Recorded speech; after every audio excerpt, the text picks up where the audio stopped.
안녕하세요, 안녕하세요. 백세건과 해미킴TV입니다. 여러분 잘 계셨습니까? 이제 우리 주변에 이렇게 보면요, 60, 70, 80, 90 되신 분들 중에 자식 얘기들 많이 하시죠. 자식 낳길 잘했다. 자식이 역시 있어야 된다. 안 낳았으면 어떡할 뻔했냐? 뭐 이렇게 얘기하시는 분이 있는가 하면 자식 다 필요 없더라. 왜 이렇게 애들이 저렇게 불효하냐? 내가 쟤네들 어떻게 길렀는데? 나 왜 자식을 괜히 낳나 봐? 뭐 이러시는 분들도 계세요. 양쪽 다 틀린 말은 아닙니다. 그런 사람마다 다르니까. 근데 이제 우리가 큰 틀에서 보면요, 자식은 자식 인생이고 우리 인생이 있지 않습니까? 근데 이제 우리가 왜 자식한테 기대는 마음이 자꾸 생길까요? 이렇게 마음속으로 들여다보면 내가 약했을 때, 내가 심심하고 외로울 때, 이럴 때 자식 생각이 납니다. 그렇지 않습니까? 그래서 오늘은 자식한테 기대지 않고 나 스스로 행복해지는 방법 5가지라는 내용을 가지고 한번 얘기를 나눠보려고 합니다. 제 생각 곁들여서 여러분과 함께 얘기를 나눌 건데요. 내용이 이제 괜찮으면 여러분 의견도 댓글로 이렇게 달아주시면 제가 그것다 답변 달아드리도록 하겠습니다. 첫 번째 제가 여러분께 이제 권해드리는 거는요. 눈만 뜨면 신발 신고 나갈 곳이 있어야 된다는 게 제 얘기입니다. 우리가 나갈 곳이 없으면 우리 어때요? 아침에 11시에 일어나든 12시에 일어나든 누가 나를 간섭합니까? 자, 일어나서 아침도 대충 먹어요. 먹고 이제 TV 켜서 TV 앞에 하염없이 앉아 있습니다. 그러다 보면 또 갑자기 애들이 왜 전화를 안 해주나 생각이 또 떠오르면서 서운한 생각이 또 들어요. 또 왔다가 또 간식 꺼내서 먹어요. 또 테레비 앞에 앉아 있어요. 그리고 밖에 나갈 생각이 들지가 않아요. 나가고 싶지가 않아요. 안방퉁수가 되는 겁니다. 경험해 보셨죠? 점점점 게으른 마음이 늘어나면서 나가기 싫어지면서 자꾸 집에 있게 됩니다. 잘못하면 그게 나중에 우울증으로 가는 거예요. 그래서 무조건 눈만 뜨면 나갈 곳이 있어야 됩니다. 월, 화, 수, 목, 금요일까지. 그럼 어떻게 나가느냐? 내가 직장도 다니지 않는데. 그러면 우리가 지금 대한민국의 복지 1세대이기 때문에 우리 주변을 돌아보면은요. 이렇게 살펴보세요. 보시면 동해, 요즘 행정복지센터라고 그러죠. 행정복지센터라든지 또는 이제 구청 또는 여러분들 그 백화점 문화센터 또 마트, 대형마트, 이마트 문화센터, 롯데 문화센터라든지요. 또 교회라든지 성당이라든지 이런 종교단체도 그렇고 우리 중년들, 시니어들을 위해서 엄청난 강좌들을 열어주고 있습니다. 3, 40개씩 열려요. 뭐 여러분 노래를 배우고 싶다 그러면은 뭐 트로트, 가곡서부터 해서 팝송부터 발라드 뭐 다양하게 있고요. 악기 배운다 그러면 기타서부터 해서 바이올린부터 해서 플룻부터 뭐 다양하게 있고요. 그다음 춤을 배운다 그러면 라인 댄스 또는 사교 댄스 뭐 그다음에 월츠도 있고요. 또 뭐 다양한 춤들이 있어요. 그다음에 또 체육적으로는요. 뭐가 있어요? 요가 있어요. 필라테스 있어요. 그다음에 뭐 밴드도 있어요. 밴드로 땡기고 하는 운동도 SMP라는 것도 있고 뭐 다양한 운동들이 있어요. 우리한테 맞춰서.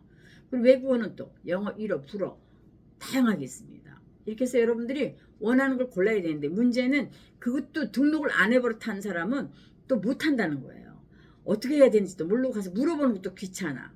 두렵기도 하고 걱정하지 마시고 무조건 행정복지센터나 문화센터 찾아가셔서 복지사를 찾으시면 돼. 사회복지사 찾으면 아주 친절하게 가르쳐 드립니다. 우선 마음에 드는 거 가장 하고 싶었던 걸 우선 등록을 하세요. 하시고 첫 발을 내디디셔야 됩니다.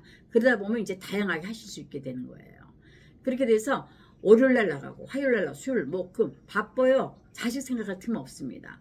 그래서 여러분들께 제가 강추합니다. 내일같이 신발 신고 나갈 곳이 있어야 된다가 첫 번째고 두 번째는 자 돈을 쓸 줄 아셔야 됩니다. 내 돈 내가 써야 됩니다. 돈 모아가지고 손주 준다 손녀 준다 이런 얘기 하지 마시고 내가 살면 얼마나 삽니까? 그거 알량하게 모아가지고 주지 마시고요.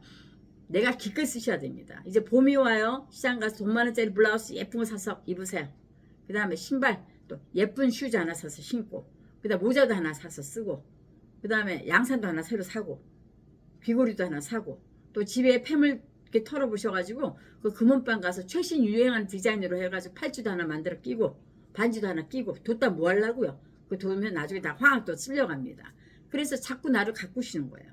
그래서 나를 위해 쓰고 또 돈을 써버릇해서 쓰셔야 되는 거다. 이게 맨날 모으기만 하면 돈 쓸 줄 몰라. 분명히 써야 된다는 거 알아요. 돈도 충분히 있어요. 근데 도저히 써지지가 않는 병이 있습니다. 못 쓰는 병. 제가 그 병이 있었거든요. 그래서 저는 어떻게 했냐. 그냥 무조건 샀습니다. 돈을 펑펑 쓰는 연습을 했어요. 그랬더니 이제 돈 쓰는 데가 어색하지가 않은 거예요.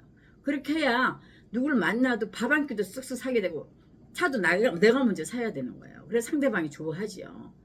우리가 목표하는 건 행복하게 살기 위해 사는 거잖아요.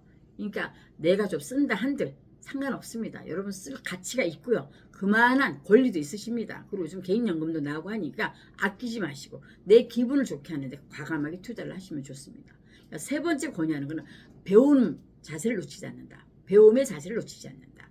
그러면 1번이랑 연결되는데 나갈 곳이 있다는 거는 우리가 그럼 문화센터를 가는 거 아닙니까? 그러면 여러분들이 가서 이제 영어를 배운다. 그러면 기초서부터 배울 때 단어도 암기를 하고 또 선생님 말씀을 알아듣고 그 오다 보면 학생 기분이 드는 거예요. 그럼 집에 와서 이제 숙제도 하고 복습하다 보면 약간 스트레스도 와요. 오랜만에 배우는 거니까. 당연히 오죠. 근데 그 스트레스는 기분 좋은 스트레스예요. 그 스트레스는 내 치매를 예방하는 겁니다. 내가 머리 안 쓰고 있는 것보다 훨씬 낫지 않습니까? 여러분 치매 걸려서 생각만 해도 끔찍하죠. 병원에 가는 것보다 100번 나아요. 차라리 내가 집에서 연필로 필사 해보고 그러니 훈련을 하시는 게 되게 좋다. 그래서 배움의 끈을 놓치지 말아라. 스마트폰도 배우셔야 되고 노래도 배워야 되고 춤도 배워야 되고 또 뭐 영어도 배워야 되고 그 다음에 뭐 요가도 배워야 되고 5가지만 해도 주 5일 맨날 나가야 되네. 그 나가기 위해서 아침 일찍 일어나서 밥 챙겨 먹고 그래 나갈 거 아닙니까? 그렇죠. 그 다음에 4번째는요. 대화 나눌 수 있는 친구가 있어야 됩니다. 그럼 친구도 어디서 만드느냐?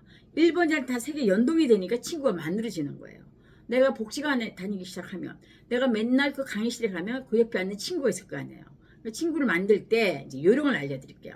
그냥 만들어집니까? 사람이 뭐 서로 눈도 맞아야 뭐가 짝꿍이 되듯이. 그러면 사탕이나 초콜릿 같은 거 들고 가서 옆에 내가 먹어봤더니 이게 너무 맛있어가지고 한번 드셔보실래요? 한번 맛 한번 보세요. 저는 이게 너무 좋더라고요. 향이 좋아서. 뭐 이렇게 해서 커피 사탕 있잖아요. 요만한 거. 하나 권유해드리면. 그래서 몇 번 드리다 보면 그분도 또 나한테 줄 거 아니야.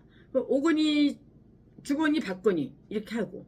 그 다음에 이제 복지관에 끝나고 나면 점심 먹을 시간 되면 식사하러 같이 가실래요? 이렇게 해도 좋고요. 그렇죠? 먹고 나면 또 뭐 먹어야 돼요? 커피 한 잔 하게 되면 또 커피는 또 내가 살게요. 또 이렇게 다음에는 또 그분이 사시게 되고 오거니, 주거니, 받거니 이렇게 하다 보니까 자동으로 친구가 되고 말할 동무가 생기는 거 아닙니까? 그렇게 해서 내가 내 친구도 만드는 거예요. 그러니까 친구를 만들어 놓는 것도 4번째 너무 중요하다. 자, 5번째는 총체적으로 1, 2, 3, 4가 합친 건데요. 자, 그것의 가장 기본이 된 건 나를 사랑하는 마음에서 출발하는 거죠. 내가 행복해지고자 하는 마음이 적극적으로 있기 때문에. 그래서 나를 가꿀 줄 알아야 됩니다. 그럼 나를 가꾸는 방법은 뭐냐?